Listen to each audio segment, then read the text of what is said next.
Assalamualaikum warahmatullahi wabarakatuh. Hello guys, welcome back to Adem Channel. Oke guys, pada pertemuan kali ini kami dari kelompok 3 Etika Bisnis kelas 4A dan 4 Akuntansi akan mengulas secara tuntas tentang chapter 11, yaitu Ethical Leadership. Wow, etika pemimpin. Wow, ini suatu materi yang sangat menarik sekali.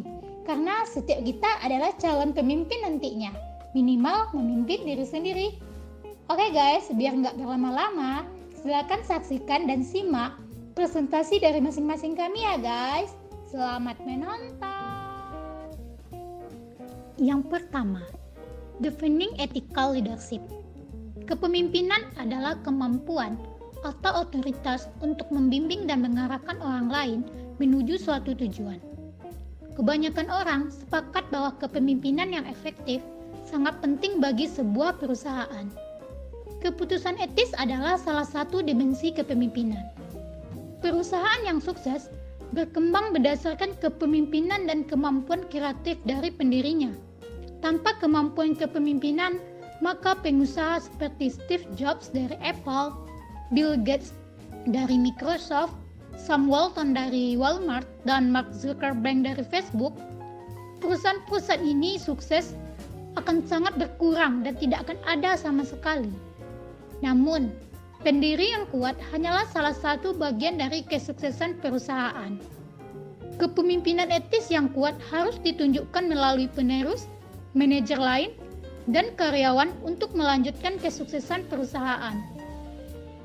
Kepemimpinan memiliki dampak signifikan pada pengambilan keputusan etis karena pemimpin memiliki kekuatan untuk memotivasi orang lain dan menegakkan norma, kebijakan, dan sudut pandang organisasi. Pemimpin etis memastikan tujuan ini terpenuhi dengan cara yang etis. Pemimpin yang sangat penting untuk mempengaruhi budaya perusahaan dan postur etis organisasi. Kepemimpinan etis tidak hanya mengizinkan karyawan untuk mengikuti kode moral mereka sendiri. Ini ialah tentang membantu menerapkan dan memperkuat nilai-nilai etika bersama untuk mempromosikan budaya etis, serta memikul tanggung jawab untuk mencontohkan perilaku etis bagi karyawan. Selanjutnya, requirement for ethical leadership. Pemimpin etis membutuhkan karakter yang baik. Mereka juga membutuhkan keterampilan untuk memimpin dan membimbing orang lain. Keterampilan kepemimpinan etis berkembang melalui pelatihan, pengalaman, dan pembelajaran praktik kepemimpinan terbaik selama bertahun-tahun. Misalnya, pemimpin etis harus mencontoh nilai-nilai organisasi, menempatkan apa yang terbaik bagi organisasi di atas kepentingan mereka sendiri, melatih dan mengembangkan karyawan sepanjang karir mereka, membangun mekanisme pelaporan, memahami nilai dan persepsi karyawan, dan mengenali batasan aturan dan nilai organisasi. Karakteristik ini dapat dikembangkan melalui pelatihan yang tepat. Yang terpenting, para pemimpin etis tidak boleh menutup mata terhadap pelanggaran yang diamati. Penelitian terdahulu telah meneliti banyak buku tentang kepemimpinan dan menemukan bahwa contoh yang baik dalam etika bisnis ialah 7 kebiasaan pemimpin yang sangat bermoral, yaitu buku dari R.C. Carroll yang berdasarkan buku Stephen Covey, yaitu 7 kebiasaan yang sangat efektif. Peneliti mengadaptasi 7 kebiasaan pemimpin yang sangat bermoral dari Carroll untuk menciptakan buku 7 kebiasaan pemimpin etis yang kuat. Secara khusus, peneliti percaya kepemimpinan etis didasarkan pada pemikiran holistik yang mencakup masalah kompleks dan menantang yang dihadapi perusahaan setiap hari. Pemimpin yang etis membutuhkan pengetahuan dan pengalaman untuk membuat keputusan yang tepat. Pemimpin etis tidak menunggu masalah ketika itu muncul, namun mereka mengantisipasi, merencanakan, dan bertindak proaktif untuk menghindari potensi krisis. Salah satu cara untuk menjadi proaktif ialah dengan mengambil peran kepemimpinan dalam mengembangkan program efektif yang memberikan bimbingan dan dukungan kepada karyawan untuk membuat pilihan yang lebih etis. Bahkan dalam menghadapi tekanan yang cukup besar untuk melakukan hal lain. Selanjutnya, benefit of ethical leadership. Kepemimpinan etis menciptakan banyak manfaat bagi sebuah organisasi. Yang paling penting, kepemimpinan etis memiliki dampak langsung pada budaya perusahaan. Misalnya, para pemimpin etis mengkomunikasikan dan memantau nilai-nilai organisasi, memastikan bahwa karyawan memahami tujuan dan keyakinan perusahaan. Mereka juga memberikan motivasi budaya untuk perilaku etis, seperti sistem penghargaan untuk perilaku etis dan pengambilan keputusan. Penguatan ini berkorelasi positif dengan pola perilaku karyawan yang etis. Dengan demikian, kepemimpinan etis mendorong karyawan untuk bertindak secara etis di lingkungan kerja mereka sehari-hari. Kepemimpinan yang etis juga dapat menyebabkan kepuasan karyawan dan berkomitmen karyawan yang lebih tinggi. Penelitian menunjukkan bahwa karyawan suka bekerja untuk perusahaan yang beretika dan cenderung tidak meninggalkan organisasi yang beretika. Kepemimpinan etis ialah persyaratan dasar untuk mempengaruhi penilaian pasar jangka panjang perusahaan. Ada hubungan positif antara komitmen etis karyawan dan penilaian perusahaan di pasar saham. Reputasi perusahaan untuk tanggung jawab sosial perusahaan juga berdampak pada keputusan investor. Oleh karena itu, reputasi etis perusahaan dapat meyakinkan mereka tentang keberlanjutan perusahaan dalam jangka pendek dan jangka panjang.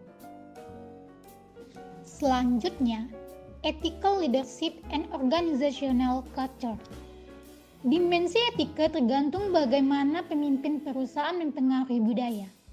Pemimpin etis menyadari bahwa budaya organisasi akan berdampak langsung pada perilaku karyawan dan membuat upaya yang lebih besar untuk mempromosikan budaya etika dan kepatuhan. Para pemimpin etis umumnya mengadopsi salah satu dari dua pendekatan kepemimpinan. Pendekatan berbasis kepatuhan atau berbasis integritas. Para pemimpin yang mengadopsi pendekatan berbasis kepatuhan menekankan kepatuhan pada aturan dan peraturan dan menetapkan proses untuk memastikan kepatuhan.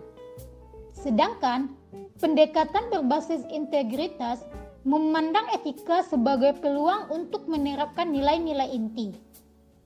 Di sisi lain, pemimpin yang tidak etis biasanya egosentris dan sering melakukan apa saja untuk mencapai tujuan organisasi dan dirinya sendiri. Pemimpin ini melihat hukum sebagai pedoman yang harus disesuaikan dengan tujuan perusahaan. Jika undang-undang bertentangan dengan perusahaan, maka pemimpin berusaha untuk mengubah undang-undang tersebut. Pemimpin yang tidak etis menganggap kode etik, peraturan kepatuhan, dan standar industri sebagai opsional saja. Tipe lain dari pemimpin yang tidak etis dikenal sebagai pemimpin yang selanjutnya adalah managing ethical conflict, yaitu ketika konflik etika terjadi ketika ada dua atau lebih posisi pada keputusan etis. Kadang-kadang konflik etika muncul karena karyawan merasa tidak nyaman dengan keputusan mereka sendiri atau rekan kerja yang saat mereka bekerja. Salah satu manfaat dari konflik etika adalah membantu menunjukkan masalah dari etika itu sendiri. Nah, pengambilan keputusan etis tidak terjadi kecuali masalah etika diidentifikasi dan perlu diselesaikan. Sebagai contoh, anggaplah dewan direksi sebuah perusahaan besar menemukan bahwa CEO menghiasi resumenya. Perusahaan telah melalui suksesi CEO dan harus membuat pilihan apakah akan memecat yang lain. Bahkan jika CEO dipecat, perusahaan menerima pukulan terhadap reputasinya karena tidak menyeleksi kandidat CEO dengan tepat. Perusahaan menerima pukulan terhadap reputasinya. Dewan memiliki konflik yang memiliki etika yang harus diselesaikan. Situasi seperti ini pernah terjadi di Yahoo dan CEO ditekan untuk mengundurkan diri, sementara para pemimpin tidak dapat sepenuhnya menghindari konflik etika. Mereka hanya dapat mempertahankan budaya perusahaan yang etis melalui manajemen konflik yang tepat.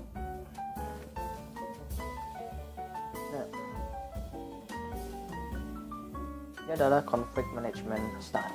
Ada banyak contoh di tempat kerja ketika seorang pemimpin harus turun tangan untuk menyelesaikan konflik etika. Bagaimana cara seorang pemimpin mendekati situasi konflik, menentukan strategi mana yang diambil ketika menyelesaikan konflik. Terkategorikan manajemen konflik ke dalam 5 gaya. Yang pertama adalah bersaing, menghindari, akomodasi, berkolaborasi, dan berkompromi. Gaya ini didasarkan pada 2 dimensi, ketegasan dan kooperatif. Ketegasan adalah bertindak demi kepentingan terbaik seseorang, sedangkan kooperatif berarti bekerja sama demi kepentingan terbaik orang lain atau kepentingan bersama. Sementara terdapat pemisahan manajemen konflik menjadi 5 gaya. Pada kenyataannya, pemimpin yang aktif dapat menggunakan gaya yang berbeda tergantung pada situasinya. Misalnya, meskipun gaya kolaborasi biasanya merupakan cara yang paling etis untuk mengelola konflik, secara etis akan dipertanyakan untuk berkolaborasi dengan karyawan yang tertangkap melalui pelanggaran serius seperti penipuan atau penggelapan. Kompromi mungkin menjadi solusi terbaik ketika dua pihak menemui jalan mutu. Perusahaan mungkin memilih juga untuk menghindari masalah jika mengejar tindakan akan memakan terlalu banyak waktu dan sumber daya yang lainnya. Ethical leaders empower employees. Pemimpin etis dalam suatu organisasi atau perusahaan tidak dapat membuat setiap keputusan etis sendiri. Faktanya banyak dari keputusan sehari-hari tidak akan dibuat oleh manajemen, tetapi oleh para karyawan. Karyawan terus menerus menghadapi tekanan dan peluang organisasi di tempat kerjanya untuk terlibat dalam perilaku etis atau pelanggaran, karena keputusan karyawan memiliki dampak yang luas pada suatu organisasi. Pemimpin etis harus memperdayakan karyawan untuk membuat keputusan etis dan bertanggung jawab atas perilaku yang mereka lakukan.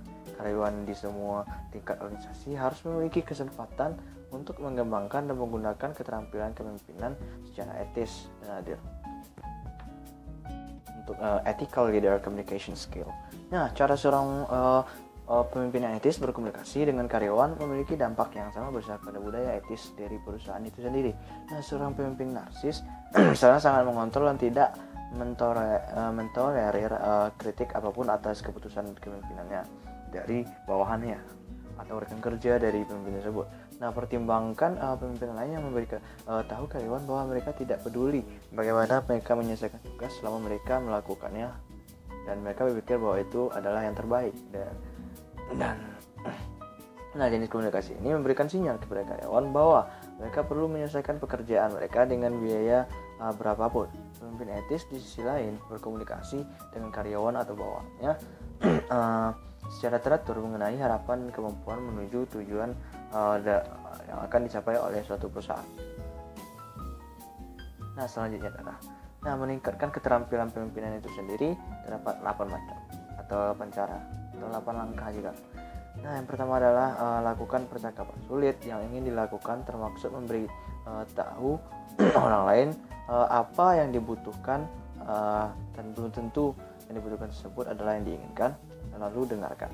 Kedua, berhenti berbicara dan lebih banyak mendengarkan.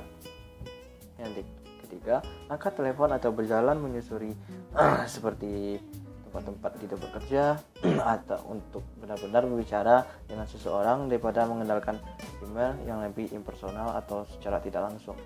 Lalu yang keempat adalah komunikasikan kabar buruk dengan cara yang sama, dengan semangat yang sama sebagai kabar baik. Bagikan umpan balik kinerja dengan orang lain secara teratur sehingga orang lain tahu bagaimana mereka dapat meningkatkan pekerjaan tersebut. Yang keenam, bertujuan dan bijaksanalah dalam cara berkomunikasi dengan orang lain atau bawahan atau bawahan kita. Yang ketujuh adalah mintalah umpan balik agar kita dapat meningkatkan keterampilan yang sudah kita miliki. Dan yang terakhir, kerjakan kelemahan dalam kemampuan kepemimpinan. Dan selanjutnya ethical leadership communication skills. Sama seperti keterampilan kepemimpinan etik, keterampilan dari cara berkomunikasi yang etis tidak datang dengan mudah, sementara beberapa mungkin ketika komunikator yang lebih baik daripada yang lain. Keterampilan komunikasi ini membutuhkan suatu latihan. Seorang pemimpin yang bermaksud baik mungkin bukan komunikator yang baik. Nah, dan setiap individu berkomunikasi secara berbeda. Namun dengan pelatihan yang cukup dan tepat, seseorang dapat belajar bagaimana berkomunikasi dengan aktif dan etis dengan pemangku kepentingan lainnya. Organisasi komunikasi dibagi menjadi 4 kategori.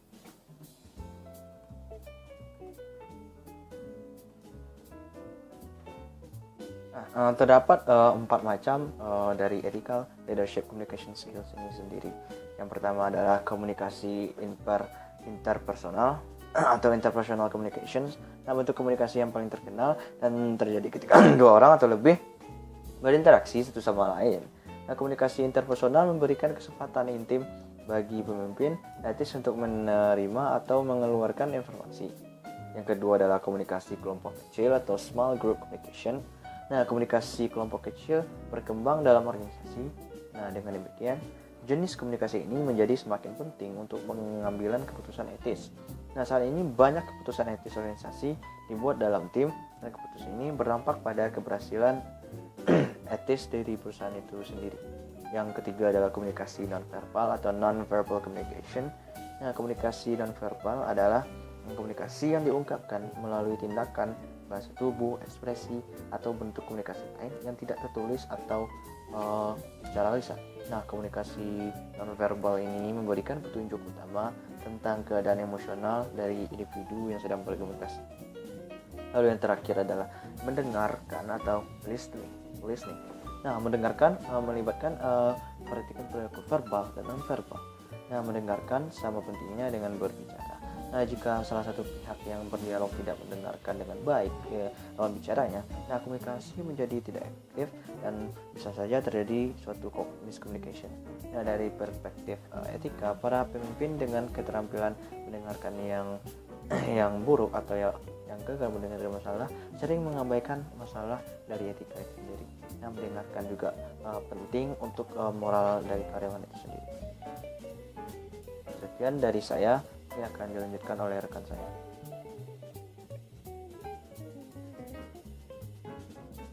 Baiklah, saya akan melanjutkan presentasi dari Farik Ananda Diratama. Di sini saya membahas materi tentang leader-followers relationship in communication.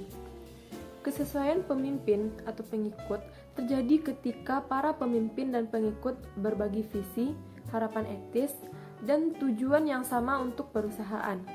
Meskipun setiap individu memiliki tujuan dan kepribadian masing-masing, penting bagi seluruh perusahaan untuk mendapatkan pemimpin dan pengikut untuk mengadopsi nilai-nilai bersama dan bekerja menuju tujuan organisasi.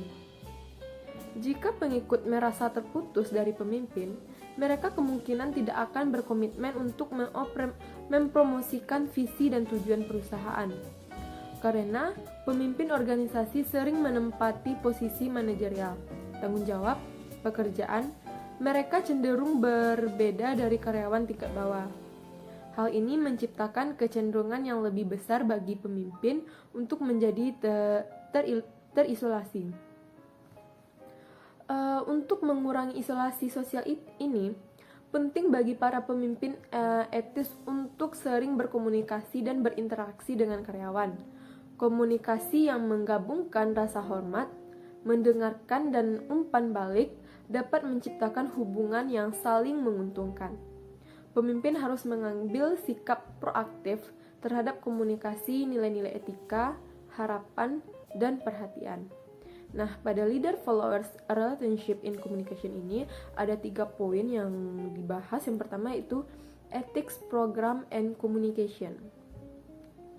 Mungkin salah satu cara yang paling dapat diamati untuk mengkomunikasikan nilai-nilai etika kepada karyawan adalah melalui kode etik dan pelatihan tentang cara membuat keputusan etis.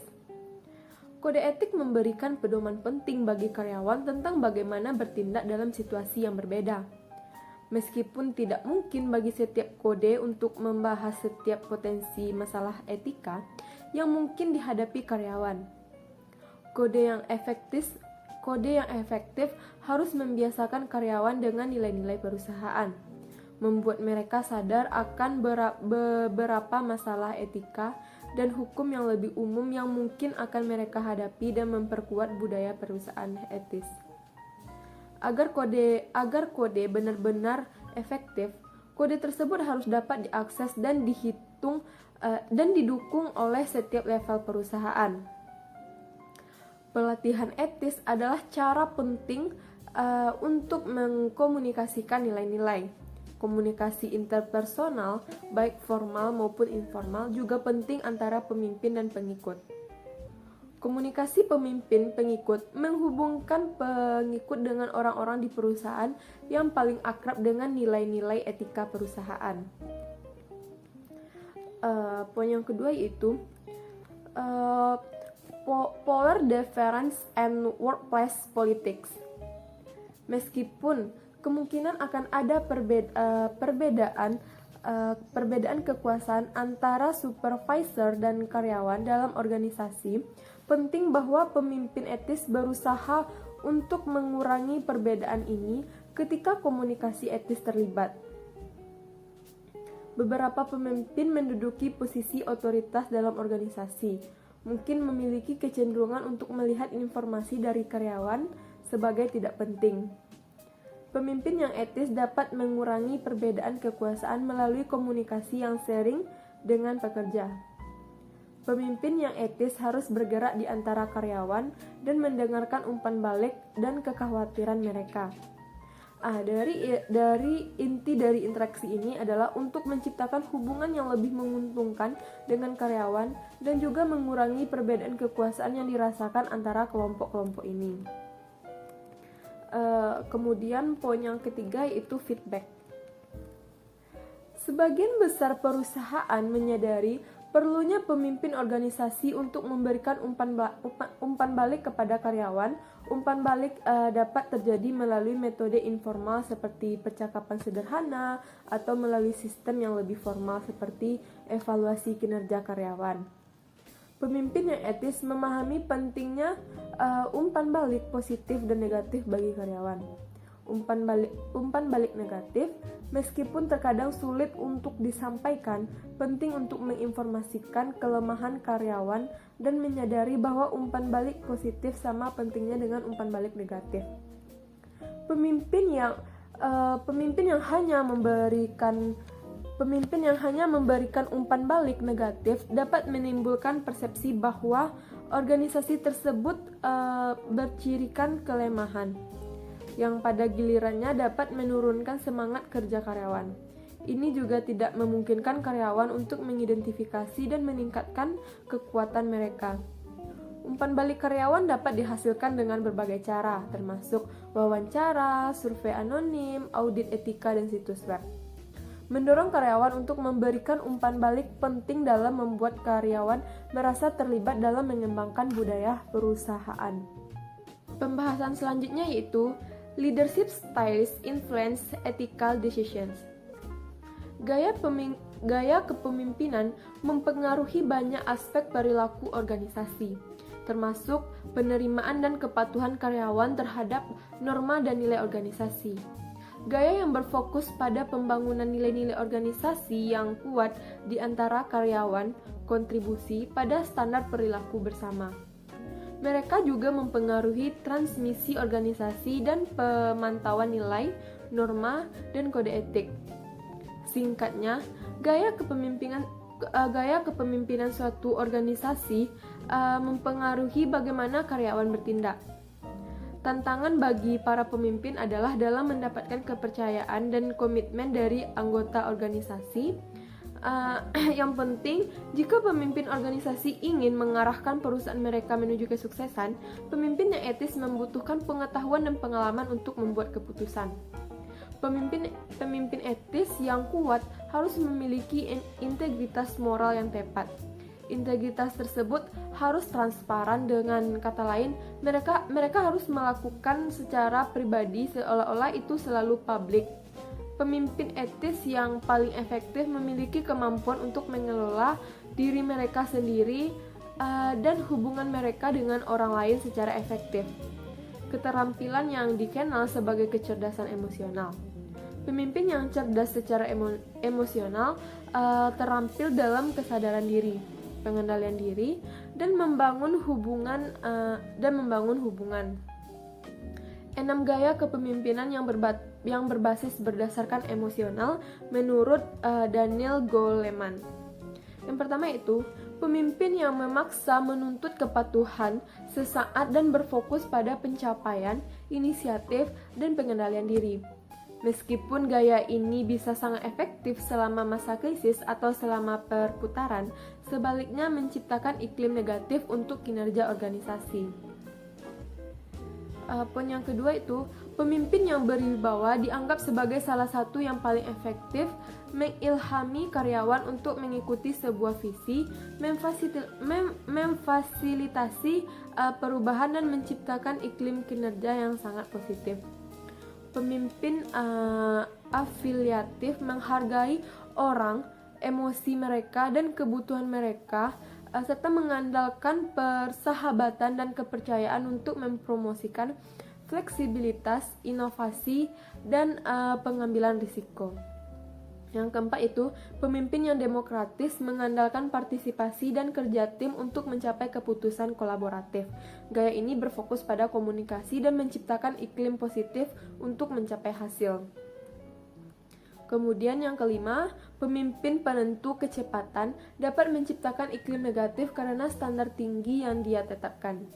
Gaya ini bekerja paling baik untuk mencapai hasil cepat dari individu, bermotivasi tinggi, yang menghargai pencapaian dan mengambil inisiatif. Pemimpin yang terakhir yaitu pemimpin pembinaan membangun iklim positif dengan mengembangkan keterampilan untuk mendorong kesuksesan jangka panjang, mendelegasikan tanggung jawab dan dengan tampil mengeluarkan tugas yang menantang. Para pemimpin yang paling sukses tidak bergantung pada satu gaya, tetapi mengubah teknik mereka berdasarkan karakteristik situasi. Gaya yang berbeda efektif dalam mengembangkan budaya etis tergantung pada penilaian pemimpin terhadap risiko dan keinginan untuk mencapai iklim positif bagi kinerja organisasi. Cara lain untuk mempertimbangkan gaya kepemimpinan adalah dengan mengklasifikasikannya sebagai transaksional, berusaha untuk meningkatkan tingkat komitmen karyawan dan menumbuhkan kepercayaan dan motivasi, baik pemimpin transformasional dan transaksional, dapat mempengaruhi budaya perusahaan secara positif. Pemimpin Pemimpin transformasional mengkomunikasikan rasa misi, merangsang secara berpikir baru, dan meningkatkan serta menghasilkan pengalaman belajar baru. Para pemimpin ini mempertimbangkan kebutuhan dan aspirasi karyawan dalam hubungannya dengan kebutuhan organisasi. Mereka juga membangun komitmen dan rasa hormat terhadap nilai-nilai yang mendorong tanggapan efektif terhadap masalah etika. Sebaliknya, pemimpin transaksional fokus untuk memastikan perilaku dan prosedur yang diperlukan diimplementasikan. Negosiasi mereka untuk mencapai hasil yang diinginkan menghasilkan hubungan yang dinamis dengan bawahan, di mana reaksi, konflik, dan krisis mempengaruhi hubungan lebih dari masalah etika. Pemimpin transaksional menghasilkan karyawan yang mencapai tingkat kinerja yang dinegosiasikan, termasuk kepatuhan terhadap standar etika dan hukum. Gaya kepemimpinan lain yang mendapat perhatian baru-baru ini dikenal sebagai pemimpin otentik.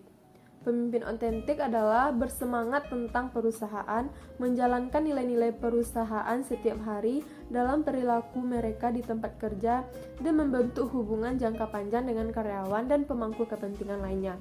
Pemimpin otentik tidak meniru pemimpin lain, tetapi mereka belajar dengan mengamati mereka.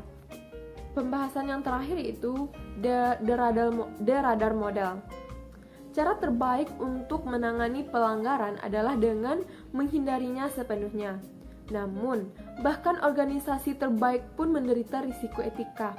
Langkah pertama untuk mencegah kesalahan adalah mengenali area risiko etika perusahaan. pemimpin etis harus menentukan masalah apa yang paling mungkin dihadapi perusahaan sehingga kontrol dapat diterapkan untuk membatasi peluang pelanggaran. Setelah mengidentifikasi area risiko etika, pemimpin etis harus mengembangkan kebijakan dan prosedur untuk mendeteksi dan menghindari kesalahan. Penemuan melibatkan pengungkapan area risiko etis secara proaktif yang dapat mengarah pada pelanggaran. Banyak manajer enggan untuk terlibat dalam proses ini karena mereka takut melakukannya akan mengungkap perilaku yang dipertanyakan yang dapat menempatkan perusahaan dalam posisi yang tidak menguntungkan. Namun, mengabaikan area risiko membuat lebih sulit untuk menyelesaikan masalah etika ketika itu benar-benar terjadi. Melibatkan menanggapi penemuan dilema etika melalui komunikasi baik secara internal maupun eksternal. Ketika masalah etika terdeteksi, seseorang pemimpin harus berkomunikasi dengan karyawan sehingga semua orang menyadari masalah tersebut.